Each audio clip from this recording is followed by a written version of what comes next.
The Vatican is the only institution on earth that owns tens of billions in assets, charges no taxes, answers to no regulator, and still manages to run a deficit almost every single year. Nobody outside these walls can fully explain why. A sovereign state that has paid no taxes to anyone for 97 years. A bank that operated for decades with no external oversight, whose biggest scandal ended with a man hanging under a London bridge, bricks in his pockets, thousands of dollars sewn into his jacket. A cardinal was convicted in his own church's courtroom for spending donation money on luxury apartments. And a folder handed to you on your first morning as owner. Thin, suspiciously thin, for an institution accumulating wealth for 2,000 years. Congratulations, you now own the Vatican. By the end of this, you will know exactly how much this institution earns, exactly where that money goes, and why 3 separate popes tried to audit it.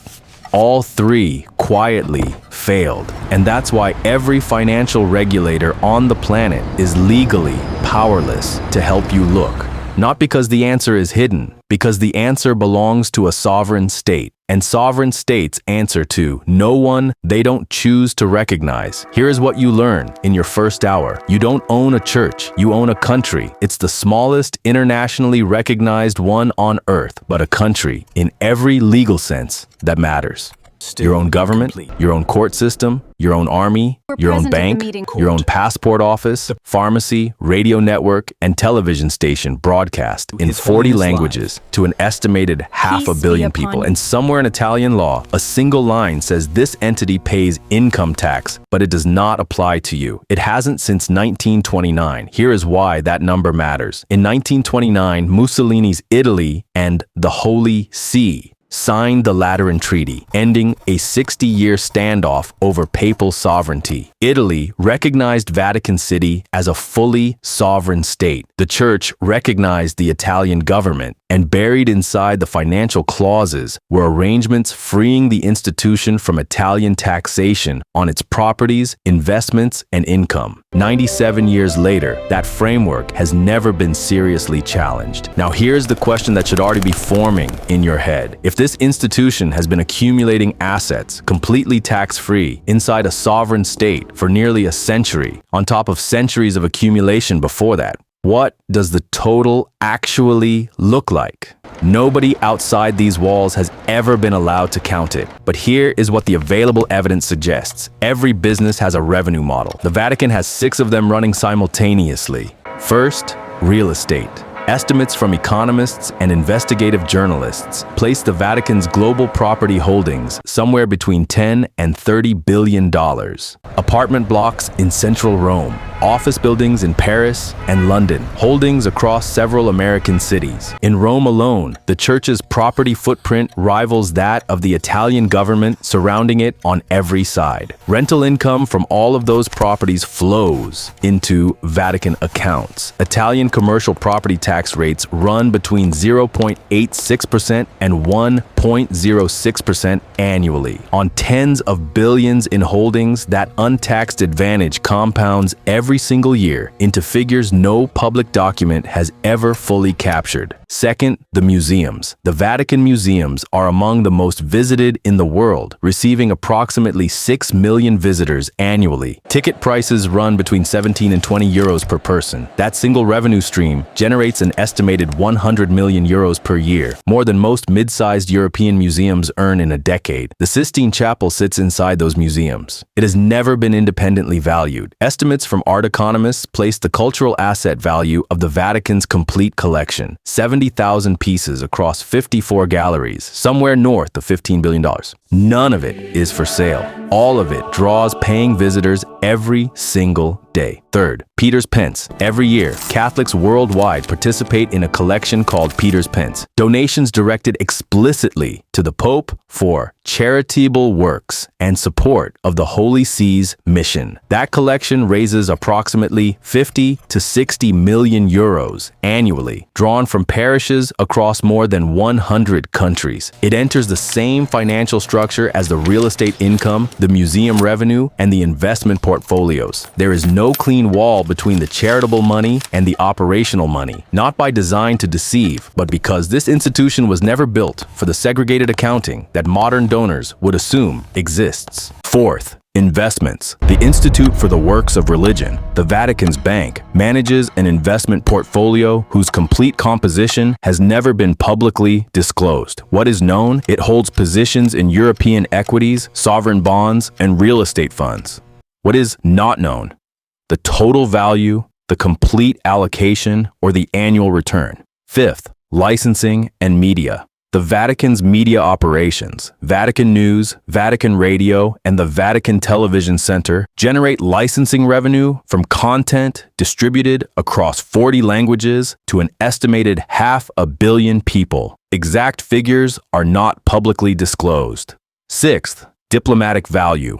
This one has no invoice. The Vatican maintains formal diplomatic relations with 183 countries, more than most sovereign states. That network produces treaty protections, real estate exemptions in foreign jurisdictions, and institutional influence that no balance sheet captures, but that has measurable economic value in every country where the Church operates. 6 revenue streams. Tax-free, sovereign, compounding for nearly a century. So here's the question that should be obvious by now. With all of that coming in, why does the published operating budget show a deficit almost every single year? Here's what nobody tells you when they hand you the folder. Owning the Vatican is extraordinarily expensive. The institution employs approximately 2,800 people directly: administrative staff, museum workers, media personnel, diplomatic service employees, and the Swiss Guard. Salaries, benefits, and pensions for that workforce run into the tens of millions annually. The Vatican maintains diplomatic missions in 183 countries. Each nunciature, the Vatican's equivalent of an embassy, requires staff, premises, and operational costs. The global diplomatic network alone costs more to maintain than most small countries spend on their entire foreign ministries. The physical infrastructure is 2,000 years old. The Apostolic Palace, the Sistine Chapel, St. Peter's Basilica, and the Vatican Gardens, all of it requires continuous conservation, restoration, and maintenance. The Vatican's own internal estimates place annual restoration costs across its historic properties in the tens of millions of euros. Some of those projects run for decades. And then there is the charitable operation. The Vatican runs hospitals, schools, and relief programs across more than 100 countries through affiliated Catholic organizations, while much of that funding comes from local dioceses rather than directly from Vatican City. The coordination, oversight, and institutional support cost money that flows outward from these walls every single year. Now here's the number that puts all of that into perspective. In 2022, the Vatican's published operating deficit was approximately 30 million euros, covered by donations and investment returns, rather than by the income those tens of billions in real estate should theoretically generate, which raises the same question 3 different ways. Is the institution genuinely spending more than its assets generate? Are the published figures incomplete? Or is the money moving somewhere the published figures don't capture? No outside auditor can answer that. And here is exactly why. In 2019, a story surfaced that should not have been possible. The Vatican's Secretariat of State, the most powerful administrative body in the institution, reporting directly to the Pope, had directed tens of millions of euros in charitable funds into a luxury residential development at 60 Sloane Avenue in Chelsea, one of the most expensive streets in London. This was not surplus investment capital. This was money donated by ordinary Catholics worldwide, collected explicitly for religious and humanitarian purposes, routed through intermediaries who collected significant fees and used to buy into a high-end property deal in a neighborhood where a single apartment costs more than most people earn in a lifetime. Vatican court documents later established that approximately 350 million euros passed through the Secretariat of State's external investment accounts during the period under investigation. Of that, tens of millions ended up in the Chelsea property alone. When Vatican financial oversight bodies examined the transaction, what began as an internal review became a criminal investigation. Here's the question that the investigation raised that nobody has cleanly answered. If this was discovered only because it went unusually wrong, how many similar transactions happened without going wrong? Not as an accusation, as a structural question, because the answer depends entirely on how much visibility anyone inside or outside these walls actually has over where the money moves. That question led to a courtroom. By 2023, Cardinal Angelo Becciu, formerly one of the most senior figures in the Roman Curia, sat in the dock of the Vatican's own criminal court. Charges: embezzlement and abuse of office. The case covered the London property deal and payments to a private security consultant supposedly retained to help free a kidnapped nun. Verdict: guilty. The first time in the institution's modern history that a cardinal had been tried and convicted by his own church's court. He is currently appealing. The conviction established something on the record that cannot be walked back. Charitable donation money was misappropriated at a senior level. Not alleged. Found. By a court, the institution itself operates. Which makes the next question unavoidable. If this is what surfaced from the money the Vatican chose to disclose, what about the money it hasn't? You move on to the bank. Except it is not called a bank. It is the Institute for the Works of Religion, founded in 1942, operating inside sovereign walls with a client base restricted to clergy, Catholic institutions, and a carefully approved list of private individuals. For decades, no external auditor saw its complete books. No anti-money laundering framework recognized by any major economy applied to it. Money arrived, money left. No outside authority had the jurisdiction to ask where. Here is the number that defines why that matters. In 1982, Banco Ambrosiano, an Italian bank whose financial relationship with the Institute for the Works of Religion was close enough that the line between them had never been entirely clear, collapsed with losses of approximately $1.3 billion. Its chairman, Roberto Calvi, was found hanging under Blackfriars Bridge in London, bricks in his pockets, thousands of dollars sewn into his clothing. Italian investigators eventually ruled it a murder. Nobody has ever been convicted. The Vatican's Institute had been listed as a nominal shareholder in several Ambrosiano subsidiaries. What it knew and when was never resolved in any court. In 1984, the Institute paid $244 million to Ambrosiano's creditors, acknowledging moral involvement while admitting no legal responsibility. $1.3 billion disappeared, $244 million was paid back. The gap between those two numbers has never been publicly explained. Here's the question that the gap raises. If $1.3 billion could disappear from a bank connected to a sovereign institution with no successful prosecution, no full accounting, and a settlement that closed the legal door without opening the financial one, what does that tell you about the oversight that existed around this institution for 4 decades? In the years since, genuine reform has happened. Under Francis, thousands of accounts were closed. Compliance standards were updated. Cooperation with Italian regulators increased. The institution no longer operates the way it did in 1982. But here is the part that matters for you as the new owner. Whether those reforms have been sufficient is a question no outside observer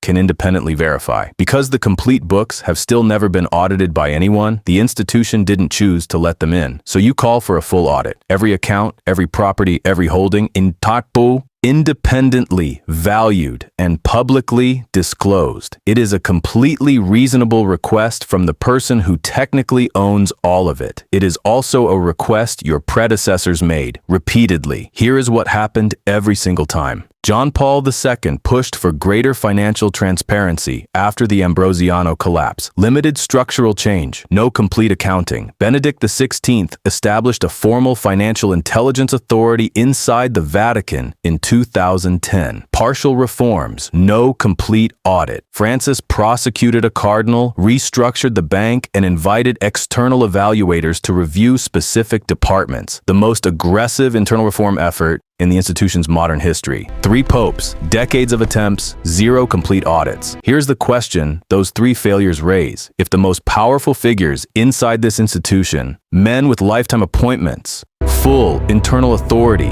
and every incentive to know what they own, could not produce a complete accounting, what does that tell you about the architecture they were working inside? The answer is structural, not political. This institution's financial framework predates double-entry bookkeeping. Its holdings accumulated across centuries, across dozens of jurisdictions, under legal frameworks that no longer exist. Its internal culture was built around discretion as a virtue long before financial transparency was something regulators could demand. The people administering this system have spent entire careers inside it. They understand it in ways no incoming owner, however powerful on paper, ever fully will. You are technically the most powerful person in the building. You are also unambiguously the newest. And in an institution that measures continuity in centuries, that gap matters considerably more than the title. So here's the complete picture, as complete as it gets. 6 revenue streams: real estate, museums, donations, investments, media, and diplomatic value, flow into a tax-free sovereign structure that has been compounding for nearly a century. An asset base estimated between $50 and $100 billion, depending on methodology. A museum collection alone is worth an estimated $15 billion. 6 million visitors a year pay to see it, and a published operating deficit of 30 million euros. The math does not add up, and here is why that matters.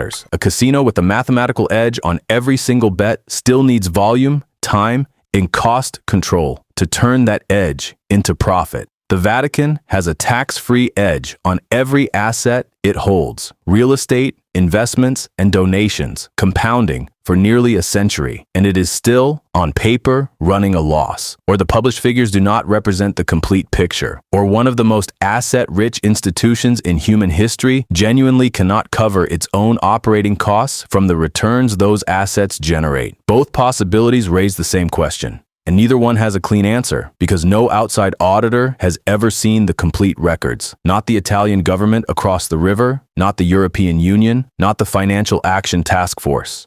A sovereign state cannot be compelled to open its books to an authority it does not recognize. And in nearly a century of sovereignty, this one has never chosen to let anyone in far enough to see everything. 3 popes tried. None got there. You are the owner. You have more legitimate access to this answer than almost any person alive, and you still cannot fully find it. Outside, the bells begin ringing for evening prayer, as they have for nearly 2,000 years, entirely indifferent to what is or is not sitting in the vaults below. The folder stays thin, the question stays open, and somewhere in this building, the complete answer exists. Whether it ever leaves is a different matter entirely.